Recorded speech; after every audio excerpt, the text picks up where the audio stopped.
Hi అండి, నేను మీ Shilpa Vinay. Welcome to Vinci kitchen. ఈరోజు మనం ఇనుము లాంటి బలాన్ని ఇచ్చే ఒక హెల్దీ పాయసం రెసిపీని చూద్దాము. వయసుతో సంబంధం లేకుండా పిల్లలు, పెద్దవాళ్ళు ఎవరైనా సరే హ్యాపీగా తీసుకోవచ్చు. చాలా చాలా హెల్దీ, చాలా రుచిగా కూడా ఉంటుంది. ఈ పాయసాన్ని మినుములతో చేస్తారు. పొట్టుతో ఉన్న మినపగుళ్ళు పొట్టుతో ఉంటాయి కదా, అవి 2 కప్పులు వేసుకొని లో మీడియం ఫ్లేమ్లో కలుపుకుంటూ వేయించుకోవాలి. మధ్య మధ్యలో కలుపుకుంటూ ఇవి బాగా క్రిస్పీగా ఎర్రగా వేయించుకోవాలి.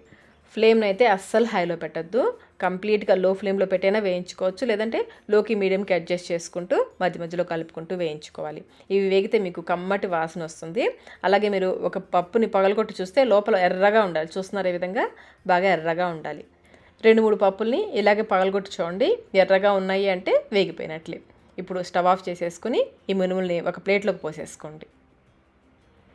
మళ్ళీ స్టవ్ పైన ప్యాన్ పెట్టేసుకుని ఇందులో 1/2 కప్పు బియ్యం వేసుకోవాలి. మనం అన్నం వండుకోవడానికి ఏ బియ్యం వాడతామో ఆ బియ్యం వేసేసుకుని ఈ బియ్యాన్ని కూడా లో ఫ్లేమ్లో చూడండి, ఈ విధంగా బాగా క్రిస్పీగా రంగు మారి చూడండి, ఈ విధంగా క్రిస్పీగా అయ్యేంతవరకు వేయించుకోవాలి. ఈ బియ్యాన్ని కూడా మినుములు వేసుకున్నాం కదా, అదే ప్లేట్లోకి వేసేసుకోవాలి. మళ్ళీ స్టవ్ పైన ప్యాన్ పెట్టేసుకుని 1/2 కప్పు బాదం పప్పు వేసుకుని వేయించుకోవాలి. ఇవి సగం వరకు వేగిన తర్వాత 1/2 కప్పు జీడిపప్పు కూడా వేసుకొని వేయించుకోవాలి. ఈ బాదం పప్పు, జీడిపప్పు పూర్తిగా ఆప్షనల్ అండి, మీరు వద్దనుకుంటే స్కిప్ చేసేయచ్చు. వేస్తే పాయసం రుచి బాగుంటుంది, అలాగే హెల్దీ కూడా కదా. ఇవి వేగిన తర్వాత ఈ ప్లేట్లోకి వేసేసుకుని ఇప్పుడు వీటిని పూర్తిగా చల్లారనివ్వాలి. పూర్తిగా చల్లారిన తర్వాత మిక్సీ జార్లో కొంచెం కొంచెం వేసుకుంటూ గ్రైండ్ చేసుకోవాలి. వీటితో పాటుగా ఒక 5 యాలకులు కూడా వేసి గ్రైండ్ చేసుకోండి. నేను యాలకులు వేయడం మర్చిపోయాను. మరీ మెత్తగా కాకుండా కొంచెం మనం చేత్తో తాకితే కొంచెం లైట్గా బరకగా ఉండేలాగా గ్రైండ్ చేసుకుని ఒక గిన్నెలోకి వేసేసుకోండి. ఇలాగే మిగిలిన మినుములు కూడా ఈసారి నేను 10 యాలకులు వేసి గ్రైండ్ చేస్తున్నాను.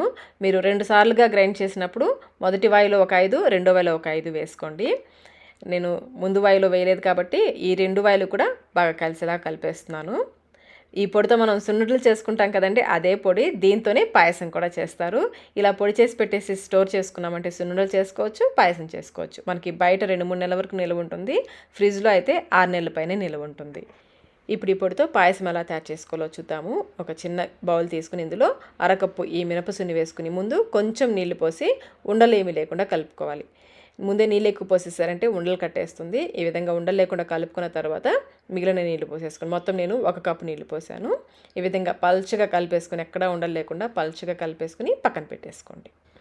ఇప్పుడు స్టవ్ పైన గిన్నె కానీ, అడుగు మందం గల గిన్నె కానీ, మూకుడు కానీ పెట్టేసుకుని 2 కప్పుల నీళ్లు పోసి ఈ నీళ్ళని కొంచెం కాగనివ్వాలి. నీళ్లు కాగిన తర్వాత మనం కలిపి పెట్టుకున్న మిశ్రమాన్ని ఒకసారి స్పూన్తో బాగా కలిపేసుకుని ఇందులోకి వేసేసుకోవాలి.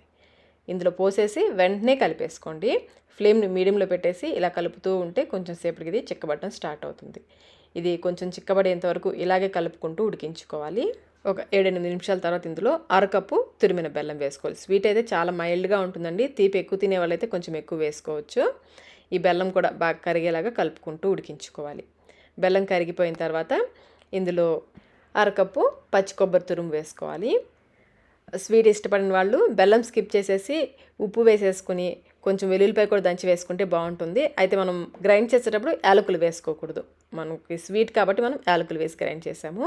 చివరిగా కొంచెం నెయ్యిలో వేయించిన జీడిపప్పు, బాదం పప్పు కూడా వేసేసుకుని ఒకసారి బాగా కలిపేసుకుని స్టవ్ ఆఫ్ చేసేసుకోండి. బాగా చిక్కగా ఉడికించేయొద్దు, కన్సిస్టెన్సీ చూడండి, ఈ విధంగా ఉండాలి. ఆరాక మరి కొంచెం చిక్కబడుతుంది. ఇప్పుడు స్టవ్ ఆఫ్ చేసేసి మూత పెట్టేసి ఒక్క 5 నిమిషాల పాటు పక్కన పెట్టేసుకోండి. పనిలో పనిగా ఈ పొడితో ఒక 4 సున్నుండలు కూడా చేసేసుకుందాము. నేనైతే 1 కప్పు ఈ మినపసున్నిని తీసుకున్నాను. ఈ పొడి రెడీగా ఉంటే మినపసున్నులు కూడా ఎప్పుడు కావాలంటే అప్పుడు చేసేసుకోవచ్చు. 1 కప్పు ఈ మినపసున్ని వేసుకుని మిక్సీ జార్లో 1/2 కప్పు బెల్లం తురుము వేసుకోవాలి. 1 కప్పు మినపసున్నికి 1/2 కప్పు బెల్లం తురుము వేసేసుకుని ఈ బెల్లం అంతా కూడా ఇందులో బాగా కలిసేలాగా బాగా గ్రైండ్ చేసేసుకోండి. గ్రైండ్ చేసుకున్న పొడిని ఒక ప్లేట్లోకి వేసేసుకోండి. చూడండి, బెల్లం చక్కగా కలిసిపోయింది కదా. ఇప్పుడు కొంచెం కొంచెం పిండిలో వేడి నెయ్యి వేసుకుని లడ్డూలు చుట్టుకోవడమే. ఇంకా మీరు కావాలంటే నెయ్యిలో కొంచెం జీడిపప్పు, బాదం పప్పు వేయించేసి చిన్న చిన్న పలుకులుగా కట్ చేసి వేసేసుకుంటే కూడా తినేటప్పుడు తగులుతుంటే బాగుంటుంది. మొత్తం నెయ్యి ఒకేసారి పోయకుండా కొంచెం కొంచెం ఈ విధంగా వేసుకుంటూ కొంచెం గట్టిగా ప్రెస్ చేస్తూ లడ్డూలు చేసేసుకోవడమే. ఆడవారి నడుం బలానికి ఈ మినపసున్ని చాలా చాలా మంచిదండి. అలాగే టీనేజ్లో ఉన్న పిల్లలకి కూడా చక్కగా రోజు ఒక లడ్డు ఇచ్చారంటే వాళ్ళు చక్కగా స్ట్రాంగ్గా ఫ్యూచర్ అంతా కూడా హెల్తీగా ఉంటారు. మా ఇంట్లో అయితే ఈ మినపసున్ని ఎప్పుడు ఉంటుందండి. నాకు రీసెంట్గా పాయసం చేసుకోవచ్చు అని తెలుసు, కానీ సున్నుండలు అయితే ఎప్పుడు రెగ్యులర్గా చేస్తూ ఉంటాను. మనం తీసుకున్న 1 కప్పు పిండికి 8 సున్నుండలు వచ్చాయి. మరీ పెద్దవి కాదు, మరీ చిన్నవి కాదు, మీడియం సైజ్వి 8 సున్నుండలు వచ్చాయి. మిగిలిన పిండిని ఎయిర్ టైట్ గ్లాస్ జార్లో పెట్టి స్టోర్ చేసుకుంటే 2-3 నెలల వరకు నిల్వ ఉంటుంది. ఫ్రిడ్జ్లో అయితే మనకి 6 నెలల పైనే నిల్వ ఉంటుంది. ఒకసారి అలా చేసి పెట్టుకున్నామంటే ఎప్పుడు కావాలంటే అప్పుడు సున్నుండలు చేసుకోవచ్చు, పాయసం కూడా చేసుకోవచ్చు. సున్నుండలు అయితే అందరూ తినే ఉంటారు. పాయసం అయితే కనుక తప్పకుండా ట్రై చేయండి. టేస్ట్ చాలా చాలా బాగుంటుంది. మరి మీరు ట్రై చేసి మీకు టేస్ట్ ఎలా అనిపించిందో మాకు కమెంట్ రూపంలో తెలియచేయండి. వీడియో నచ్చినట్లయితే లైక్ చేయండి, మీ ఫ్రెండ్స్కి ఫ్యామిలీ మెంబర్స్కి షేర్ చేయండి. మన ఛానల్ని ఫస్ట్ టైం చూస్తున్నట్లయితే సబ్స్క్రైబ్ కూడా చేసుకోండి. Thank you.